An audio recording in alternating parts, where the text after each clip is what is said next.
Thank you so much, Dwayne. And so, all of that is such, he did such a wonderful job at describing how these very different things can work together through this underlying connection. And that's sort of the ideal of this quilt, is that you got these vastly different quilts.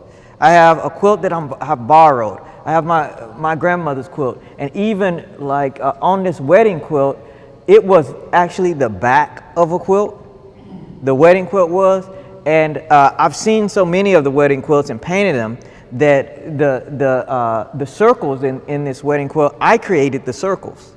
So you have all of these vastly different things connected together by, the artist and this idea, and made to work together. And that's part of what I hope is fascinating about this quilt, is that this piece is that all this different stuff, and then we find that there to be a certain harmony and a certain disconnect, and the working together of these different disparate pieces made to all come together up under an idea.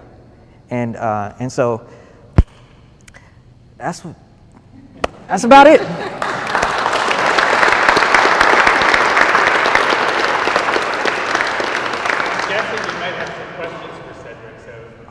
Yeah. Let's open it up. Yes. I was about to run off. Sedrick, could you talk about why the lower right corner has these steps in it and is different from the other three? It doesn't entirely feel the square, and then it has these things in it. I've used these before in other paintings, and literally in the one sort of large painting that I used there, I had names inscribed in it. But literally, this was a smaller quilt, and in this one sort of frame, if you want to put it that way, I wanted a little more space in it. I wanted a place in which, because if they were all covered from head to toe, now that's one idea, but it gives a little bit of breathing space in the picture, and the white fragments or pieces along the bottom, the whole idea is that they sort of connect to this central point, and in going up you can see how they sort of speak to the white that goes up the center of the quilt, and it almost makes something that's similar to a globe. You know how a globe has this thing and then it goes up and have the spiral? Well, this thing comes over this way, and then the whole sort of cross is kind of, hung on top of it.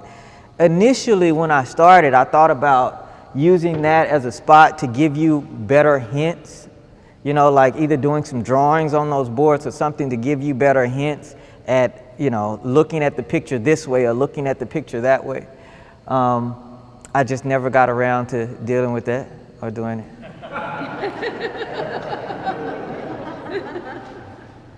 So I come not from an artist's point of view, but from an engineer point of view. So how do you paint something of this scale? And physically, how do you paint it? Because it's so huge. One mark at a time.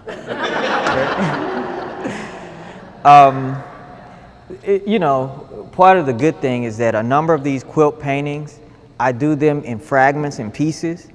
Part of the reason for that is, in being done in fragments and pieces, then I can do something monumental and it not have to remain that way. It can break down into something smaller, like in order to get it in this building.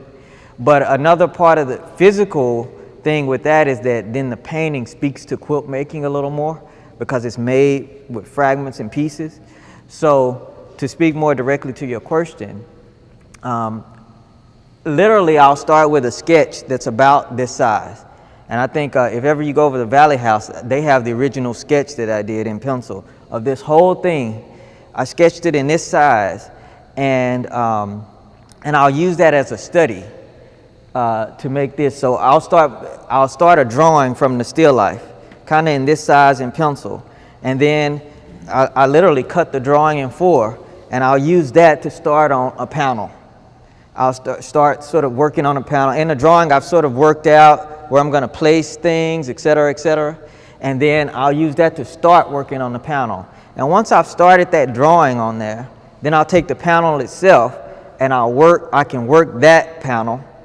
And so how I literally do the whole thing is I'll work on one panel and then I'll have to put two together to work them in between right here. And then I can put that one aside and then work on this panel. And then on the tops, you can work on one, work on the other, and you kind of have to sit them side by side and work them together. It's kind of weird, but anyway, the whole engineering thing is that because they're in pieces, I can isolate one fragment and work on it, and then I can put two together and work them together. And so I can move things around in order to engineer something really big.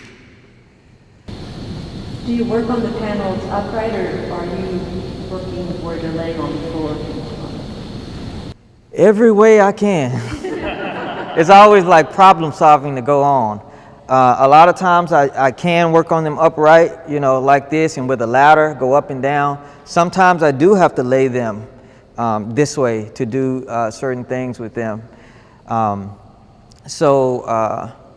You know, it's just a matter each time of figuring out what it's going to take. You know, what do I have to do? I think we have time for one more question. Sure. I've heard you talk about the quilt being the African American woman's jazz. Yes. And it was so appropriate to have Dwayne performing jazz Yeah. in front of these jazzy. It would, you know, that's why I wanted him to do that, because I've talked about that. And just to explain that a little bit, at a moment in time in which, you know, was the inception of jazz music in this country, when it was first kind of starting off, it was mostly men playing the music. But the aesthetic, really, it was aesthetic that had followed, you know, that was already there in the music, and not just in the music, in the culture in various ways. African American women had picked up this aesthetic, and with patchwork quilting and such, they were doing some of what the same thing that the musicians were doing in music. They were doing it literally with patches. So things with improvisation, things with and you know, they would have more of a percussive flair, I would call it, but just you know, syncopation with improvisation, with offbeat phrasing, and all this sort of stuff. They were doing it in quilt making. And so, you know, it's one of the reasons why I wanted Dwayne to kind of come up and talk about it in terms of music.